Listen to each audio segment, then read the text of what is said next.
প্রধানমন্ত্রী হিসেবে বিমানে ফার্স্ট ক্লাসে যাই বা যে ক্লাসে যাই, আবার যখন থাকবো না ইকোনমি ক্লাসে চড়বো।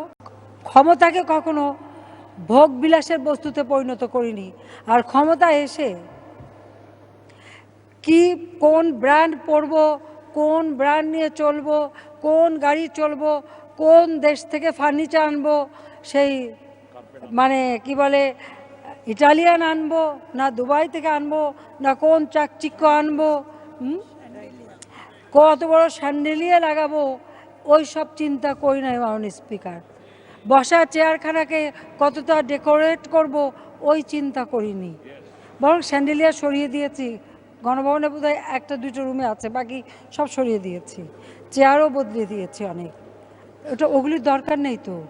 আমার দেশের মানুষ ভালো আছে কিনা, দেশের মানুষ খেতে পায় কিনা, দেশের মানুষ সুন্দর থাকে কিনা, সেটাই চাই। ওইটুকুই আমাদের লক্ষ্য, আর সেই লক্ষ্য নিয়েই রাজনীতি করছি। কাজে ওই ধরনের উচ্চাভিলাষ নিয়ে আসেনি। আজকে আমি একটি শাড়ি পরে এসেছি।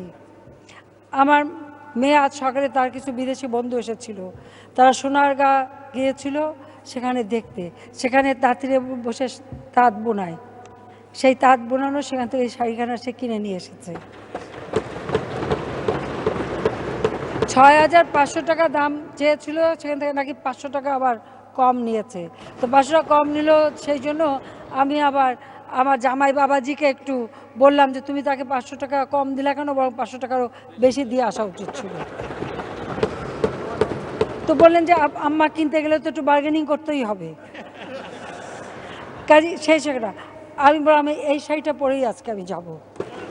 এক নাম্বার আমার মেয়ে কিনে নিয়ে এসেছে, আর একটা হচ্ছে এই যে তাঁতিরা কষ্ট করে বোনায়, আমরা তাঁত শিল্পকে উন্নত করার জন্য তাদের অনেক সুযোগ সুবিধা আমরা দিচ্ছি, আস্তে আস্তে তাদের জন্য ব্যবস্থা করেছি। এবং ওই জায়গাটা আপনারা জানেন যে সুন্দরভাবে এটা জাতির পিতা কিন্তু ব্যবস্থা নিয়েছিলেন, যেখানে সেই কবি জয়নুল আবেদিন থেকে আমাদের শিল্পী জয়নুল আবেদিন থেকে শুরু করে তাদের সবাইকে নিয়ে এই জায়গাটাকে একটা সুন্দর কেন্দ্র হিসেবে গড়ে তুলতে চেয়েছিলেন, যেটা 75-এর পর একেবারে পরিত্যক্ত ছিল। আমরা আসার পর আবার সেই জায়গাটাকে সুন্দরভাবে গড়ে তোলার চেষ্টা করেছি।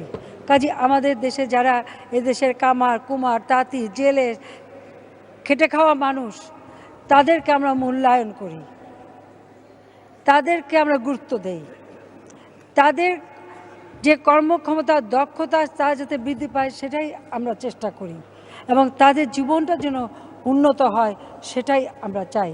আর যেগুলো আমাদের নিজস্ব সক্রিয়তা সেটাকে ধরে রাখার চেষ্টাই আমরা করি। কাজে দেশের মানুষ যত ভালো থাকবে আমি মনে করব আমরা তত ভালো আছি। আমি কি পড়লাম, কি খেলাম, কি করলাম, সেটা আমাদের কাছে কোনো বড় চাওয়া না। আজকে প্রধানমন্ত্রী আছি, কালকে না থাকলে চলে যাব। গাড়িতেও চড়তে পারি, ভ্যানেও চড়তে পারি, রিক্সাও চড়তে পারি, পায়েও হাঁটতে পারি, সব অভ্যাস আছে, সব অভ্যাস আছে, সবই করতে পারি। প্রধানমন্ত্রী হিসেবে বিমানে ফার্স্ট ক্লাসে যাই বা যে ক্লাসে যাই, আবার যখন থাকবো না ইকোনমি ক্লাসে চড়বো। আমরা সব অবস্থার জন্য প্রস্তুত। আমার পিতা মাতা আমাদেরকে সেই শিক্ষা দিয়ে গেছে। কিন্তু বাংলাদেশের মানুষ ভালো থাক, এটাই একমাত্র কামনা। আর সেই আন্তরিকতা দিয়ে কাজ করি বলেই আজকে দেশের উন্নতি করতে পারছি। যদি শুধু নিজেদের কথা ভাবতাম তাহলে কিন্তু পারতাম না মাননীয় স্পিকার, লোভে পেয়ে বসতো। তা আল্লাহর রহমতে সে লোভ আমাদের পাইনি। এদেশের মানুষের জন্য একসময় পুরনো কাপড় বিদেশ থেকে এনে দেওয়া হতো, কি লজ্জার কথা। আর আল্লাহর রহমতে এখন মানুষের সে অভাব নাই। এমনকি এখন যে কাপড় পাঠাচ্ছে, ঈদের সময় কাপড় পাঠিয়েছে এলাকা থেকে লোক এসে বললো আপ্পা কাপড় তো পাঠাচ্ছেন, দেবার লোক খুঁজে পাই না। দেশের মানুষের এখন পেটে ভাত আছে, তাদের মাথা গোঁজার ঠাঁই আছে, আর যেটুকু বাকি আছে হিসেব করেছি 2,80,000 মানুষ তাদের ঘর নাই। নদী ভাঙনে অনেকে নিঃস্ব হয়ে গেছে। ইতিমধ্যে প্রকল্প নিয়েছি যে একটি মানুষও গৃহহারা থাকবে না, একটি মানুষও অভুক্ত থাকবে না। মানুষের চাহিদা পাল্টে গেছে। আগে 81 পরে বাংলাদেশে এসে যখন ঘুরতাম তখন মানুষ বলতো পেটে ভাত নাই, হাড্ডিসার কঙ্কালসার এলাকা আমি দেখেছি মাননীয় স্পিকার। ওই মাননীয় আমাদের সংসদ সদস্য এরশাদ সাহেবের এলাকা রংপুর, তারই জায়গা উপজেলা গঙ্গাচড়া, গঙ্গাচড়া নৈহালিতে গিয়েছিলাম, হাড্ডিসার কঙ্কালসার মানুষের দেহ দেখেছি। 85 সালের কথা, দুর্ভিক্ষ হয়েছিল, আমরা সেখানে লঙ্গরখানা খুলেছিলাম, সাহায্য করেছিলাম। সে ওই সব এলাকা ছিল মঙ্গা এলাকা। আল্লাহ রহমতে আমরা আওয়ামী লীগ ক্ষমতা আসার পর মঙ্গা শব্দ মানুষ ভুলে গেছে। নিজের চোখে মানুষের দুরবস্থা দেখেছি এবং সেই দুরবস্থা দেখেই তাদের উন্নতিটা কিভাবে করব, সেটাই আমাদের কাছে সব থেকে অগ্রগামী পরিকল্পনা। এবং মাননীয় অর্থমন্ত্রী 2001 সালে উনি নির্বাচন করে হেরে গেলেন, উনি ছেড়ে দেবেন রাজনীতি। আমি ওনাকে ধরলাম যে সেটা হবে না। আমাদের অর্থনৈতিক নীতিমালা এবং আমরা যখন ক্ষমতা যাব কি করলে দেশের ভালো হবে তার জন্য আমাদের প্রস্তুতি নিতে হবে। দিনের পর দিন তার সাথে বসে কাজ করেছি এবং আমরা আজকে যা কিছু করছি সেই কাজেরই কিন্তু ফসল।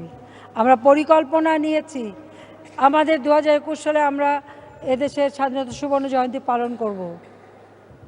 আর 2020 সাল হচ্ছে জাতির পিতা বঙ্গবন্ধু শেখ মুজিবুর রহমানের জন্মশতবার্ষিকী। আমি চাই সেই জন্মশতবার্ষিকীর উদযাপন আমরা এমন একটি দেশে করতে চাই যে বাংলার মানুষের জন্য তিনি তার সারাটা জীবন ত্যাগ স্বীকার করে গেছেন, যে বাংলার মানুষের জন্য তিনি জীবন দিয়ে গেছেন। আমার মা, আমার ভাইরা সবাই জীবন দিয়ে গেছে। সেই বাংলার মানুষ যেন ভালো থাকে, উন্নত জীবন পায়, সুন্দরভাবে বাঁচতে পারে, সেইটুকু যেন গড়ে দিয়ে যেতে চাই। আল্লাহর কাছে শুধু সেইটুকুই চাই যে বাংলার মানুষের ভাগ্য। আর 1941 সালের মধ্যে বাংলাদেশকে আমরা এই দক্ষিণ এশিয়া একটা উন্নত দেশে পরিণত করতে চাই, তাই দেশবাসীর সহযোগিতা চাই। যাই হোক, মাননীয় স্পিকার, আমি মাননীয় অর্থমন্ত্রীর কাছে একটু বলবো যে এবার বাজেট নিয়ে যথেষ্ট আলোচনা হয়েছে এবং এটা নিয়ে অনেক সমালোচনার সম্মুখীন তিনি হয়েছেন, আমি জানি।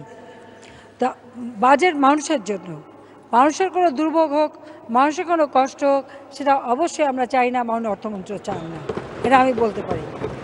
কাজে আমরা, অর্থাৎ মাননীয় স্পিকার, আওয়ামী লীগ সরকারকে উন্নয়নের সরকার বলতে আমি খুবই গর্ববোধ করি, কারণ এই সরকার হচ্ছে উন্নয়নের সরকার। গত 8 বছর ধরে নিরবচ্ছিন্নভাবে এই সরকার বাংলাদেশের বাজেটের আয়তন যেমন বাড়িয়ে যাচ্ছে, একই সঙ্গে রাজস্ব আদায়ও জোরদার করতে ব্রত নিয়েছে। জাতীয় রাজস্ব বোর্ড জাতির জনকের হাতে গড়া প্রতিষ্ঠান। প্রতিষ্ঠানটি দেশের উন্নয়নের জন্য অভ্যন্তরীণ রাজস্ব সম্পদ আহরণকারী শীর্ষ প্রতিষ্ঠান। একবিংশ শতাব্দীর দ্বারপ্রান্তে আমরা পরনির্ভরশীল হয়ে থাকব না। কেন থাকব না? জাতির পিতা বলেছেন, ভিক্ষুক জাতির ইজ্জত থাকে না। তাই আমরা পরনির্ভরশীল হয়ে থাকব না। আমাদেরকে অভ্যন্তরীণ সম্পদ বৃদ্ধির মাধ্যমে নিজেদের পায়ে দাঁড়াতে হবে। দেশে কর বান্ধব, রাজস্ব বান্ধব ও বিনিয়োগ বান্ধব সংস্কৃতি প্রতিষ্ঠায় সহযোগিতার জন্য আমি ব্যবসায়ী ও বিনিয়োগকারী সহ দেশে আপামর জনগণকে ধন্যবাদ জানাই। দেশের জনগণের স্বতঃস্ফূর্ত অংশগ্রহণ আমাদের একমাত্র ভরসার স্থল। স্বাধীনতার পর যুদ্ধবিধ্বস্ত দেশে 1973-74 সালে রাজস্ব প্রবৃদ্ধির হার ছিল 67.21% এবং 1974-75 সালে ছিল 47.75%। পরবর্তী বছরগুলোতে আর কখনো এই মাত্রা প্রবৃদ্ধি অর্জিত হয়নি। দীর্ঘদিন ধরে প্রয়াস চালিয়ে আমরা দেশে একটি রাজস্ব বান্ধব সংস্কৃতি প্রতিষ্ঠা করেছি। এখন জনগণও কর প্রদানে বিশেষ আগ্রহ দেখাচ্ছেন। মাননীয় অর্থমন্ত্রী বলেন, দেশের সচেতন জনগোষ্ঠী কর দেওয়াকে এখন বাহাদুরির ব্যাপার বলে মনে করেন, কারণ এই কর জাতীয় উন্নয়নে কাজে লাগে, রাস্তাঘাট, পুল, ব্রিজ সব কিছু উন্নয়নে কাজে লাগে। তবে এটা ঠিক যে এখনও বাংলাদেশ সরকারের রাজস্ব জিডিপির অনুপাত অন্যান্য উন্নয়নশীল দেশের তুলনায় যথেষ্ট কম। কাজে আমাদের কর জিডিপির অনুপাত বৃদ্ধি করতে হবে। কাজে আমি এটুকু বলবো, যেমন আমাদের অনেকেই আছে কোনো কিছু হলেই কর কমাও, কর কমাও। আমাদের দেশের বেশ কিছু খ্যাতিমান মানুষ বিদেশ থেকে হয়তো একটা পুরস্কার এনেছে, পুরস্কারে নগদ ভালো টাকা পেয়েছে, এসেই বলবে আমার ট্যাক্সটা মাফ করে দেন, এরকম আমরা দেখেছি। কিন্তু আমি বলতে পারি, আমি অনেক বিদেশি পুরস্কার পেয়েছি, অনেক অর্থও পেয়েছি, কিন্তু আমি কোনোদিন ওখান থেকে ট্যাক্স মাপ চাইনি, কখনো আয়কর মাপ চাইনি। এই কারণে বরং আমি খুশি মনে ট্যাক্স দিই, এই জন্য দিয়েছি যে এই টাকাটা কাজে লাগবে আমার দেশের উন্নয়নের কাজে।